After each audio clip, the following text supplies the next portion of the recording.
Assalomu alaykum. FIFA kunlari yakunlanib, chempionat o'yinlari boshlanmoqda. Jumladan futbol vatani Angliyada ham musobaqalar qayta start olmoqda. Hamyurtimiz Abduqodir Husanov Tehrondan maxsus samolyot bilan to'g'ri Angliyaga uchib borib, klub mashg'ulotlariga qo'shildi. Shaharliklarni Angliya Kubogining navbatdagi bosqichida Bournemouth bilan muhim o'yin kutib turibdi. Uchrashuvdan oldin o'tkazilgan matbuot anjumanida Pep Guardiola jurnalistlarga intervyu berdi. Tadbirda jurnalistlar Abduqodir Husanov haqida ham so'rashdi. Salom Pep, savolim Husanov haqida. U Chelsiga qarshi o'yinni juda yomon boshladi. Keyin u o'zini tiklab oldi va hozir siz uchun muntazam o'ynamoqda. Uning o'yini, tarkibga moslashuvi va rivojlanishini qanday baholaysiz? Uning bunchalik ko'p o'yin o'tkazishi kutilmagandi. Lekin bizda butun mavsum davomida orqa to'rtlikda bo'lgan vaziyat tufayli juda ko'p o'ynadi. Uning o'ziga xos sifatlari bor. Bu aniq. U haqiqatan ham o'ziga xos. U juda tezkor va o'yinga ishtiyoq bilan kirishadi. Uning his-tuyg'ularini hamma vaqt ham yuzi va tanasida ko'rib bilib bo'lmasligi mumkin, lekin u buni ko'pincha harakatlarda namoyish etadi. Qisqa mashg'ulot vaqtida ham ko'plab jihatlar bo'yicha biz undan mamnunmiz. Bilasizmi, qisqa vaqt ichida mashg'ulotlarsiz va boshqa muhim narsalarsiz bizga ko'p yordam berdi. Vitor Reis ham xuddi shunday. Angliya Kubogining oldingi bosqichlarda o'ynagan o'yinlarimiz juda yaxshi o'tdi.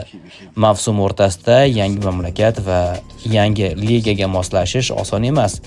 Ular juda yaxshi va kayfiyati ham, jismoniy tayyorgarligi ham ijobiy.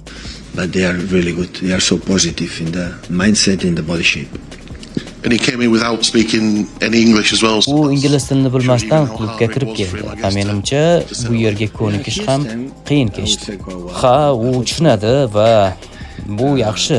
Biz ularga mashq qilish va ko'proq intilishni tavsiya qilamiz, chunki muloqot bu juda muhim. Shuningdek, jurnalistlar Guardioladan klubning maqsadi haqida so'rashdi. U maqsadlar oddiy ekanini aytdi.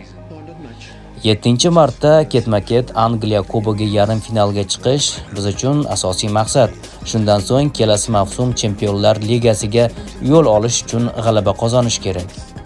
Bournemouthni mag'lub etish va keyingi chorshanba kuni Lesterga qarshi tayyorgarlik ko'rish bu bizning vazifamiz. O'tgan mavsum 6 yil davomida yarim finalga chiqib rekord o'rnatdik. Bu musobaqada ishtirok etish qanchalik muhim ekanini ko'rsatadi. Biz buni jiddiy qabul qilamiz. Xuddi avval Liga Kubogini 4 marta ketma-ket yutganimizdek. Natijalarni oldindan bilmaymiz, lekin jiddiy yondashishimiz kerak. Wembleyga chiqishga urinish ajoyib bo'lardi, dedi Pep Guardiola.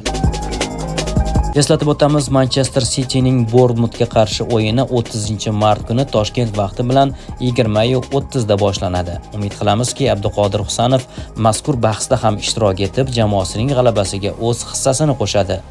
Aziz kuzatuvchilar, videolarimiz ko'proq ko'rilishi va boshqalarga ham yetib borishi uchun like bosib, izohlar qoldirishni unutmang.